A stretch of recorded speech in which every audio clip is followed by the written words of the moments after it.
Orúkọ mi ni Adedayọ Debọ Adedayọ tí ọ̀pọ̀lọpọ̀ èèyàn mọ̀ sí Mr. Macaroni. Ipa tí mo kó nínú Ayinla ni Báyọ̀wá. Báyọ̀wá lórúkọ ipa tí mo kó nínú Ayinla tá à ń ṣe bí. Báyọ̀wá jẹ́ mánéjà Ayinla. Tá bá wo orúkọ ẹ̀ gangan báyé wù mí. Eré tí ìyẹn bàbá wa Túndé Kèlání bá ti ń ṣe ó ti kúrò ní eré lásán. Túndé Kèlání àwọn tó jẹ́ pé kó tó bí wa gan ló ti ń ṣiṣẹ́ yẹn tó dẹ̀ jẹ́ tó bá ṣe báyìí gbogbo ayé ló máa sọ̀rọ̀ nípa ẹ̀, gbogbo ayé ló máa wò. So gbogbo ẹ̀ náà ló yàtọ̀. Gbogbo bá ṣe ń ṣe ló yàtọ̀, gbogbo bó ṣe ní ká ṣe ló yàtọ̀ ẹ mọ̀. Mímọ̀ àtàwa gan pé irú oko ẹni tá wà nílé yìí. Ó tún jẹ́ torí ìtàn tá à ń sọ, ìtàn Ayinla Ọmọwura. So gbogbo ẹ̀ yàtọ̀ gbogbo eré náà ló máa ń yàtọ̀ bọ́ ilé ó yàtọ̀ torí a gbọ́dọ̀ ṣe gẹ́gẹ́ bí wọ́n ti ṣe kọ́ pé bó ṣe lọ rèé o bí ká ṣe gbé jáde lélẹ̀. Wọ́n ní iṣẹ́ bàbá wa là ń ṣe, iṣẹ́ tó dẹ̀ jẹ́ pé ó máa ran gbogbo wa náà lọ́wọ́ ni. Gbogbo wa jọ ń ṣe ni,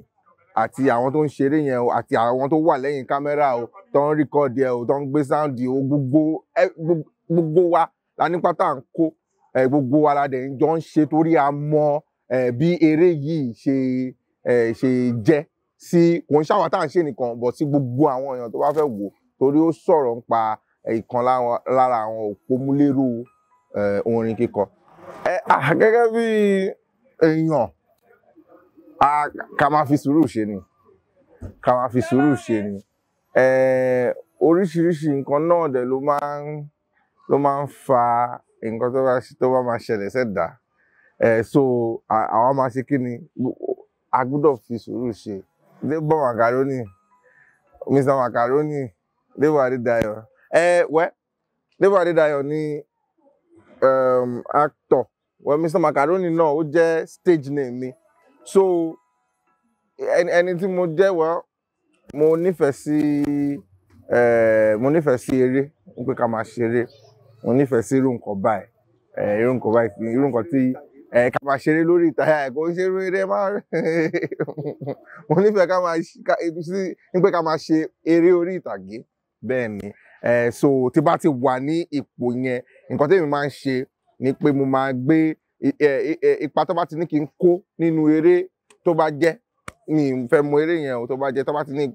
ipa báyìí ló máa kó, mo máa gbé ẹ̀wù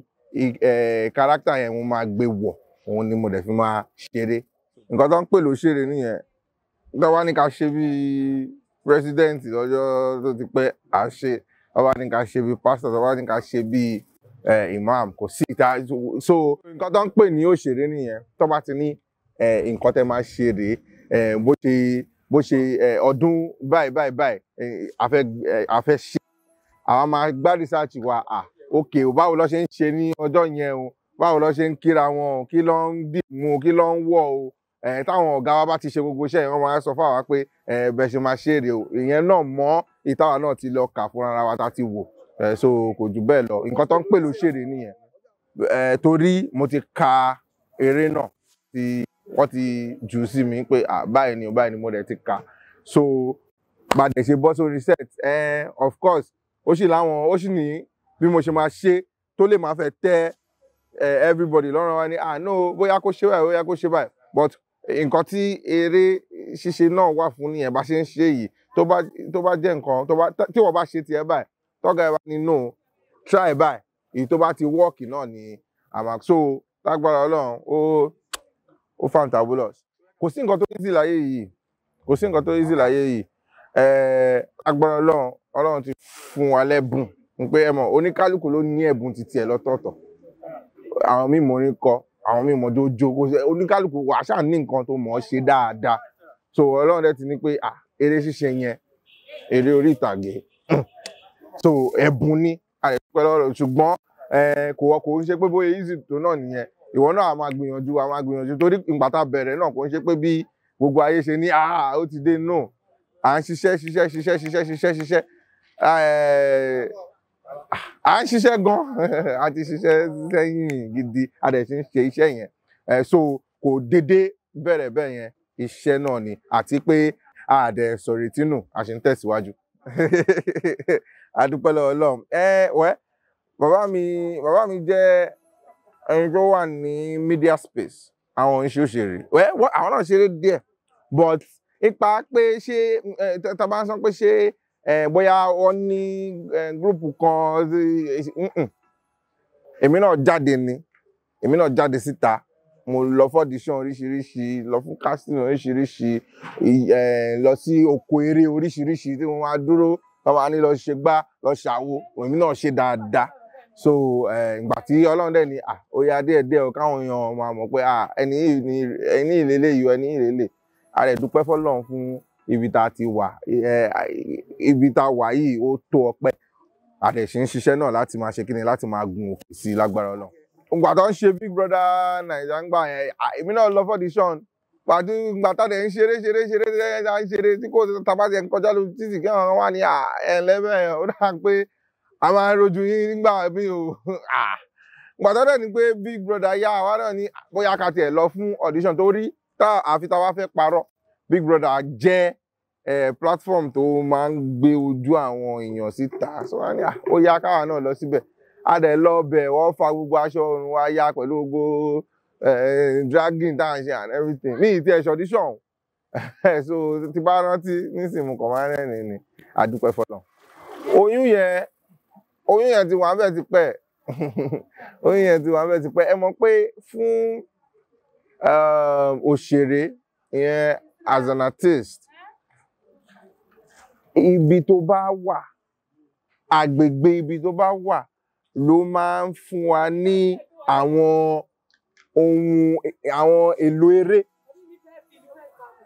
èlò eré tá máa ń ṣe síta so ó lè jẹ́ nǹkan tí mo ti rí níbì kan tí mo kọ̀ rò but nǹkan tí mo ti rí pé ó ń ṣẹlẹ̀ náà ó pẹ̀lú nǹkan tí gbogbo kìíní yẹn fi jáde so ìgbà tí mo bẹ̀rẹ̀ ńgbà yẹn mo ṣe oríṣiríṣi character mo ṣe ọkùnrin young boy tó ń play love kiri so ìyẹn ò really move but ìgbà tí mo bẹ̀rẹ̀ tí alágbádá dé yẹn mo ṣáà rí pé àwọn àgbàlagbà ló kọ́kọ́ wò pé so gbogbo èèyàn ní pé àgbàlagbà náà ni bọ̀bọ̀ yẹn so àwọn obìnrin náà wọ́n wá gbádùn ẹ̀ gan-an ní àwọn dádì burúkú yẹn wọ́n ṣe máa ń ṣeré táwọn máa tẹ̀lé àwọn kéékèèké kiri so àwọn obìnrin nífẹ̀ẹ́ gan-an so bá ṣe ń ṣe àwọn náà máa jù ú sí orí afẹ́fẹ́ a dẹ̀ dúpẹ́ lọ́wọ́ Ọlọ́run everybody ẹ̀ ní ó dà pé nǹkan tí bọ̀bọ̀ yìí ń ṣe ó ní sẹ́ǹsì díẹ̀ ẹ mọ̀ pé àwa gẹ́gẹ́ bí èèyàn àwa máa sáré tiwa ni Ọlọ́run nìkan Ọlọ́run ló ti máa rí gbogbo ẹ̀ pé ìwọ tó bá sì sá lọ báyìí náà sì sá lọ báyìí tó bá yá wà tún mórí padà wà á gbà báyìí so ń pé Ọlọ́run ní kó kọ́kọ́ sá lọ báyìí yẹn ó nídìí tó yẹ ní kó kọ́kọ́ sá lọ báyìí yẹn ó fẹ́ kó rí àwọn kankan ń pé ó yá ṣo pé ó yá padà wá sí báyìí ó yá wá gbà báyìí tó bá dẹ̀ gbà báyìí yẹn bó ṣe wù Ọlọ́run ọba ló ṣe ń ṣe mo ṣe fíìmù kan náà even before kini Macaroni ọba ara lórúkọ movie yẹn ọba ara èmi fúnra mi mo ṣe fíìmù yẹn bọ̀bọ̀ yẹn character yẹn very good boy ọmọ dáadáa láti bẹ̀rẹ̀ fíìmù yẹn dé òpin àmọ́ wọ́n sun character yẹn ná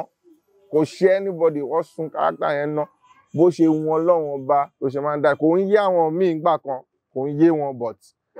ọba ara lọ́lọ́run ó dẹ̀ àwa òun ló dá wa àrà tó bá dẹ̀ òun ló máa fi wá dá kí láwa máa ṣe àwọn máa gbàdúrà náà ni àwọn máa ṣiṣẹ́ wa a dẹ̀ máa fàdúrà tì èyí tó bá wọ Ọlọ́run náà òun ló máa ṣe. Èèyàn mi nílé orúkọ tèmi ni Debọ Adedayọ tí àwọn kan mọ̀ sí Mr Macaroni ẹ̀yin tẹ́ ẹ̀ bá dẹ̀ mọ̀ ẹ ti ń gbọ́ lẹ́nu mi náà nìyẹn o Mr Macaroni ló ń bá yín sọ̀rọ̀ Alaroye online TV lẹ́ ń wò tẹ́ ẹ̀ bá wo Alaroye online TV ẹ ṣe dáadáa o tẹ́ bá fẹ́ máa ṣe dáadáa ẹ máa wo Alaroye online TV.